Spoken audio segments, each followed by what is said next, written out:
Oui, ce que j'aimais, c'est lui, ce qu'on appelle en musique esprit. Avec vous prenez esprit, puis vous ça là. Agi yu matam okete. Bon, et puis, quand on dit Saraka, mon ami ce soit Kodi, elle m'a dit que je suis un parent, et que elle a bébé, j'ai trouvé que banane à libérer. La mère, il n'y a pas de donc, on était toujours en contact. Et vous l'élez, et moi-même personnellement. Puis j'ai appris qu'il était au Canada, il vivait là-bas. Quand il était question que j'aille faire, je devais aller fin 2020, fin 2020, je devais aller aux États-Unis. Tout était prêt. Et je l'ai eu au téléphone. Ah, presse, dans mon groupe, vraiment, il faut. Je peux te participer, tu peux tout ça. C'est comme ça que je vais répéter dans le groupe. Et coronavirus, tout était bloqué. Il n'y avait plus moyen que Tokenamel. Le voyage est reporté. Après You Arena. Donc, d'ailleurs, à propos de You Arena, on vient de confirmer maintenant que c'est confirmé, que You Arena, c'est confirmé qu'on va ouvrir la vente des billets et que donc ça va aller. Ça, c'est entre parenthèses. Donc, il était là-bas, il attendait. J'étais étonné. J'étais étonné. La nuit du 15 au 16, moi j'avais un concert à Kinshasa. J'étais étonné que quelqu'un m'écrive que... Non, déjà 2 jours avant, quelqu'un m'avait dit que vieux, le mot est malade. Moi, il était malade, quoi, donc je pouvais pas imaginer ça, quoi, à cet âge-là. Et je crois que c'était dans la nuit du 16. L'heure du Canada et l'heure de Kinshasa, c'est pas pareil. On m'apprend que Libou est mort. J'étais choqué et attristé. J'avais vraiment, vraiment de la peine. Je savais que je devais venir à Paris dans les jours qui arrivaient. Puis je me suis dit que quelque part c'est bien, parce que la plupart de ses collègues avec qui il a combattu, il a défendu le quartier latin, il a servi le quartier latin, la plupart vivent ici, notamment Suzuki 44, Willy Boula, j'en ai oublié des meilleurs. Donc voilà. Alors je voulais qu'on se voit pour qu'ensemble, on réfléchisse sur ce qu'on peut faire pour l'honorer, pour sa mémoire. Donc que ce soit les musiciens qui ont effectivement fait de la musique dans le quartier latin ou les amis, les proches, parce que sans vous, il n'y a pas de quartier latin. Je voulais qu'on réfléchisse comment on peut procéder. J'ai parlé tout à l'heure, son frère est venu à Kinshasa, Willy Kabouya. Il était venu me voir, on a parlé aussi. Et aujourd'hui, on m'a dit que non, au Canada, ma maman a dit que ma famille qui Korezonga et tout. Personnellement,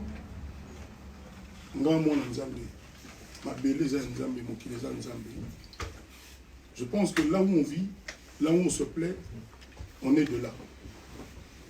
Maintenant, je peux me tromper. C'est ainsi que, par exemple, pour ma mère et mon père, j'avais choisi que comme Bakoufa Kiawa, pour la vision, on ne change à rien. Mais j'ai appris que les parents, la famille, je ne sais pas, ils veulent que le corps retourne à Kinshasa. Kinshasa, les Leza, beaucoup de choses, beaucoup de paramètres sont un peu faussés. Tout ne marche pas dans la logique, dans les normes. Et s'il faut qu'il y ait au Kenya, mais pour l'Angaï, on a pris la nouvelle, on est ses amis, moi je suis son ancien patron, son vieux, c'était mon collaborateur, on dit ça comme ça. Donc j'aimerais quand même qu'ici, ensemble, on entreprenne quelque chose pour les Boukabouya. Donc j'aimerais vraiment que chacun prenne la parole pour que tout ça va aider. Dans la chef Nabiso, qui était aussi son pire pendant qui a moi corporation Balouba. Balouba va trotté. Il m'a trotté. C'est tellement deux, ça m'a solidarité m'a cassé. Donc chef, si tu peux nous donner ton idée par rapport à ça, ce qu'on peut faire ici pour les Boukabouya.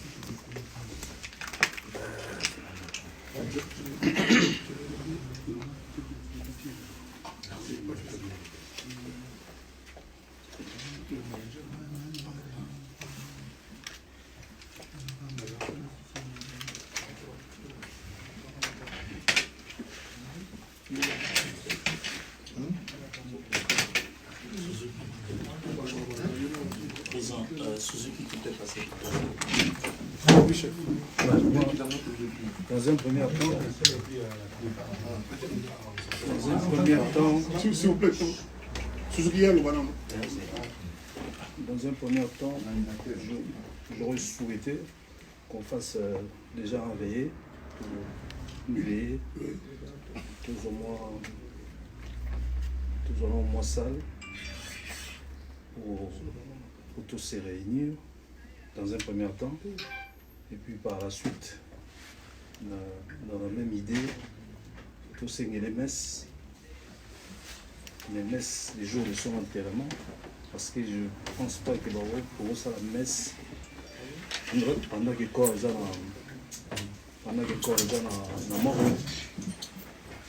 donc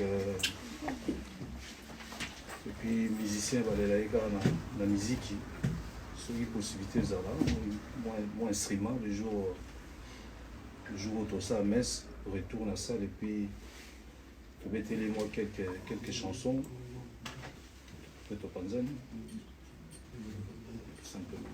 Suzuki.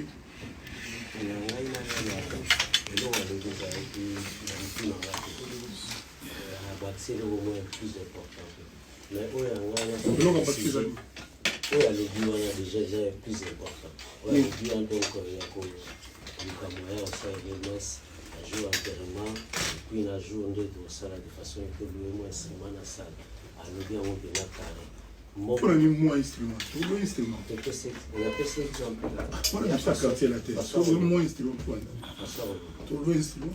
La ngalax que na souci à au point soulever qui a kufa awa kuto kama afanye kuona awa kufa awa kudamso awa nazaki wana kina kutoa avec tous les artistes je crois que bandai ko sola depuis longtemps ndeti sola na mama ba ndeti asola pena mukilo na yazana kisasa maman avait dit et loko to sala oyo peut-être hier akokita msusu kozwa moi pansement pena te moi ate lemba mikolo atala bambula azana posa moi na yeba kunde kuna apporta 9 mois ça c'est le parole qu'il avait déjà apporta 9 mois na libongo donc nous vraiment quartier la tête toalaki abattu na sujet wana tomona iso to leke loko wana te eloko musu pe ko sala mate et avant tout le monde ngala moni loko wana o mega obetela mo sete patron te na le but que bisone to décider bakunda awa to kuna maman senga ki te na le but que na lobby nous on est là qu'est-ce qu'on peut faire pour ba mokili pour le bout pas aller à mon gars bande kuna nga bakanisinga. La décision ne nous appartient pas, la décision c'est évidemment à la famille. On est dans ma famille, on est dans ma camarade, ma collaborateur, donc on doit décider. On va décider que maman décide qu'on a pu que la licence, mais sur moyen ça, biso moyen que n'a pas un opé autour là qui tous en a pour cater. Donc nous sommes là tout le cateau mais quand sauter mais quand même moyen ce qui obinga ina komi ko sala tout problème izo de kaboy nga de kananga boy nga yoka lo mo beta o koma mise ya mutu mo boy koma nani ye bar mo jam obi ke soki ngai na sali quoi que ce soit lelo ya obosa la gona mo bosa kofi po ye penande mutu ya mutu ya mamutu nazoka ina matanga ya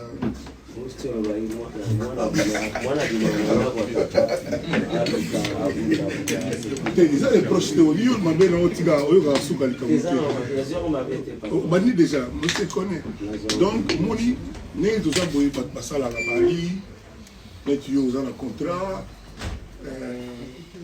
tu vas peut-être le net journaliste c'est sans vérifier mais la logique on va ne combattre sans vérifier mais la logique vous avez un contrat c'est-à-dire ce qui idée où tu pas moi je ne peux pas être l'initiateur de quelque chose de ce genre. J'ai dit que pour Nanga les bouts place à Zali à sentir que ata toza awa na bar oyo na bondi oyo nini bondi ata toza na Kisasa toza na Canada à sentir chaleur parce que moni mwana na yo ndeko na yo mosusu mpe bakufala mosusu na guerre akendaki Vietnam akendaki Mali akufi mawa na ye fo ezalaka ndenge moko mawa bolingo ya motu na mawa moto ezalaka te soki omoni nde toyemaka na nzembo boye ezalaka na motema. Donc encore une fois, la décision appartient à sa famille biologique. Nous, on est ses amis, on est aussi sa famille, mais on n'a pas le dernier mot. Moi, je peux donner des conseils, faire des suggestions, mais il ne m'appartient pas de décider tout seul. Donc, l'idée nangai, on a yaki nango, c'est que tout manifestement les Kambou, on est mon solidarité sans que tout décider, tout ça est là en dehors, il y a ma famille, surtout il y a la famille au Sahara. Avec ou sans Bissot, et on a dit que le Bissot vraiment tout dans la place là, dans ce sens-là. Donc, ouais, notre petite parole. La chose c'est au Kangido, on a été là, il peut nous regarder. Voilà. Non mais pour la monnaie, Bissot, tout ça, quand on est dans la zone de l'eau, tout ça, camarade à l'ébout, famille à l'ébout, mais nous avons la famille biologique qui est à l'ébout. C'est pas nous qui allons décider si nous avons ça ou bien Bakunda. Mais, Bissomoko, en tant que bateau, bateau de Vananaïe, nous sommes en Afrique. Je pense que ceux qui m'ont mal à Bamou,